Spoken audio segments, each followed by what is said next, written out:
Let's get to a player who is enjoying his offseason more than most. Rob Gronkowski's party ship set sail this weekend, and the Patriots tight end wasted no time getting wasted.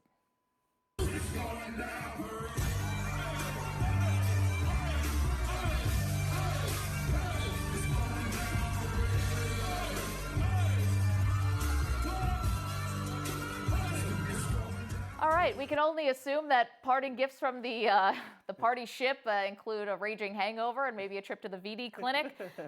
But Greg, seriously, with so many things that Gronk does off the field, it seems like he is narrowly escaping disaster on a lot of them, especially if you go back and read his book about some of the things that he's been involved with. Why does partying bring out red flags in some players, yet Gronk is praised for it? It's pretty interesting. He's found out what I think is a rare sweet spot in sports, in that we talk about his partying incessantly and we seem endlessly fascinated with his personal life. And yet we don't have as much of a problem with it where we might with other players, you know?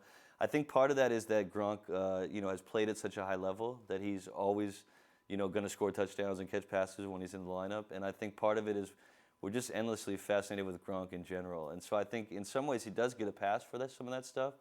And I think it's partly because of his personality and how we might find him endearing, and how there's probably a few people watching this right now that wouldn't mind being on that party boat.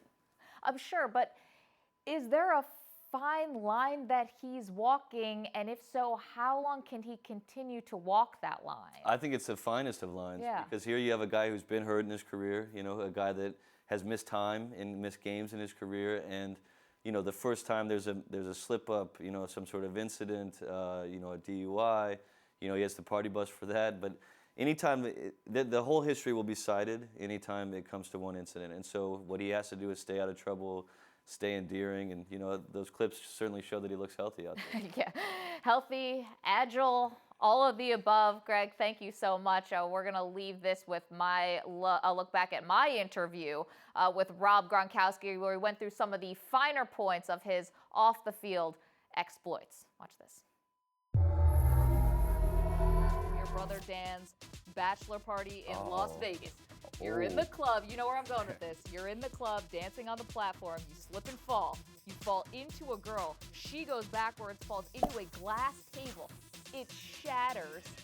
She picks herself up and says, "Somebody give me a shot." That girl was so impressive to you, you took her as your date to Dan's wedding. Oh, yes, I did, actually. Is this the future Mrs. Rob Gronkowski? No, I think she's married now, actually. So, which is pretty funny. But that was a party rock moment for sure. And she was a cool girl. She got up and we were like, wow. She just said, let's take a shot after she just went through the glass. Her legs were bleeding. And that's just a party rock moment. You just got to keep going.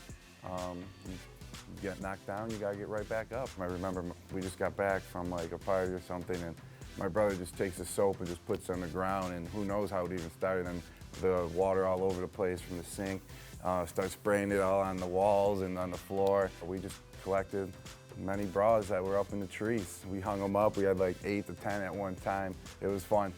Sometimes, all 5 of us brothers wake up in the same bed, all like on top of each other.